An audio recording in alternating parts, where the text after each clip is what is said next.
தமிழ் நண்பர்கள் அனைவருக்கும் வணக்கம். அக்னி சிறகு சேனல் சார்பாக இந்த வீடியோவுக்கு உங்களை அன்புடன் வரவேற்பது நான் உங்கள் கௌசி.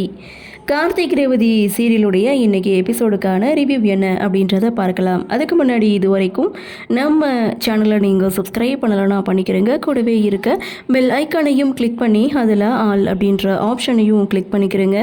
அப்போ தான் நான் போடக்கூடிய வீடியோ உங்களுக்கு உடனுக்குடன் நோட்டிஃபிகேஷனாக வரும். சரி வாங்க எபிசோடில் என்ன நடந்தது அப்படின்றத டீட்டெயிலாக பார்க்கலாம். எபிசோடை பொறுத்த வரைக்கும் சாமுண்டீஸ்வரியை கார்த்திக் காப்பாற்றுறாங்க. அந்த இடத்துல ஒரு ஃபைட் சீனை கொடுக்குறாங்க.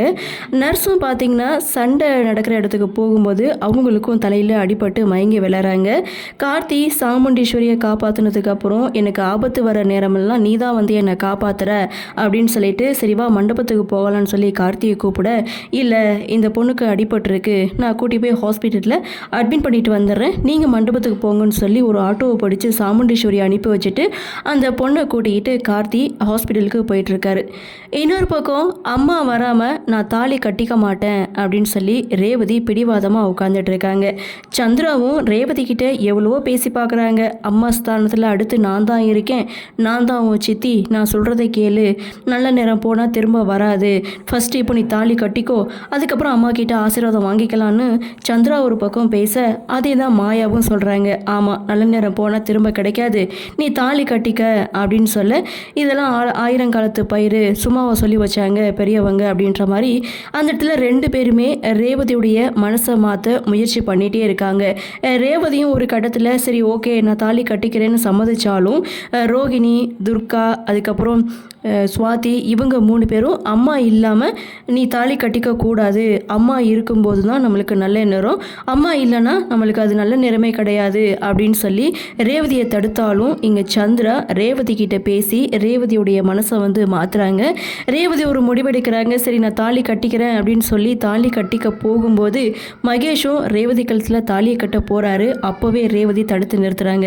நீங்கள் என்ன தான் சொன்னாலும் நான் இந்த கல்யாணத்துக்கு சம்மதம் சொல்ல மாட்டேன், அம்மா இல்லாமல் நான் தாலி கட்டிக்க மாட்டேன் அப்படின்னு சொல்ல, என்ன ரேவதி மாற்றி மாற்றி பேசிகிட்டு இருக்க, அப்போ என்ன முட்டாள் நினச்சிட்டு இருக்கியா, நீ என்ன பேசிகிட்டு இருக்க, அப்போ நான் சொல்கிறதெல்லாம் உனக்கு காதலே விழலையான்னு சொல்லி சந்திரா ஒரு பக்கம் கோவப்பட, நீங்கள் சொல்லும்போது எனக்கு புரியுது, கல்யாணம் அப்படின்றது வாழ்க்கையில் ஒரு முறை தான், அதில் அம்மா இல்லாமல் ஆசீர்வாதம் பண்ணால் எப்படி அப்படின்னு கல்யாணம் நடக்கும் அப்படின்னு சொல்லி ரேவதி ஒரு முடிவெடுத்து அம்மா இல்லாமல் என் கல்யாணம் நடக்காதுன்னு சொல்ல, இதை பார்த்த மாயாவும் சந்திரவும் செம ஷாக்காக, இன்னொரு பக்கம் பாட்டி மயில்வாகனம் இவங்களாம் ரொம்ப சந்தோஷப்படுறாங்க.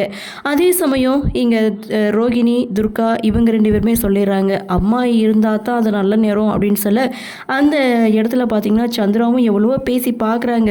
ஆனாலும் பார்த்திங்கன்னா நல்ல நேரம் தவறி போயிடுச்சுன்னு ஐயரும் சொல்லிட்டாரு. இன்னைக்கு கல்யாணமும் நடக்காதுன்னு வேற சொல்லிட்டாங்க. கழுத்தில் போட்டிருக்க மாலையை கழட்டி ஐயர்கிட்ட கொடுக்க, இங்கே இவங்க எல்லாரும் ரொம்ப சந்தோஷப்பட அந்த இடத்துல மாயாவுக்கும் சந்திராவுக்கும் என்ன பண்ணுறதுன்னு ஒன்றுமே புரியலை. ரேவதி, மகேஷ் 2 பேரும் மணமேடியில் உட்காந்துட்டு இருக்க, இந்த பக்கம் ஆட்டோவில் வந்த சாமுண்டீஸ்வரி இடையில ஆட்டோ ரிப்பேரில் நிற்கிறதுனால நடந்தே வராங்க. மண்டபத்துக்கும் வந்து சேர்றாங்க.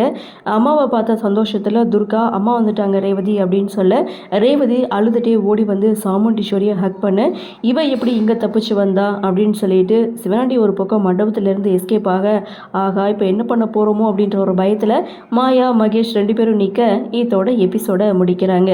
நாளைக்கு செம்ம இன்ட்ரெஸ்டிங்காக இருக்க போகுது. என்னென்ன ட்விஸ்ட்லாம் நடக்க போகுதுன்னு தெரியல. ஒரு பக்கம் கோவிலுக்கு போனவர் இன்னும் மண்டபத்துக்கு திரும்பலை, சாமுண்டீஸ்வரி வந்துட்டாங்க, கார்த்தி எப்போ வர போகிறாங்க, ரேவதிக்கு எப்படி உண்மையை நிரூபிக்க போகிறாங்க அப்படின்ற மிகப்பெரிய ஒரு எதிர்பார்ப்போட இன்றைக்கி எபிசோடை முடிச்சிருக்காங்க. ஆக மொத்தம் இந்த எதிர்பார்ப்பெல்லாம் இருக்குன்னு தெரிஞ்சு தான் இன்னும் அவங்க ப்ரோமோவை ரிலீஸ் பண்ணாமல் வேற இருக்காங்க. சரி என்ன நடக்குது, என்ன மாதிரியான சுவாரஸ்யத்தோடு கதைக்கள நகர்வை கொண்டு வராங்க அப்படின்றத நாமளும் பொறுத்திருந்து பார்க்கலாம்.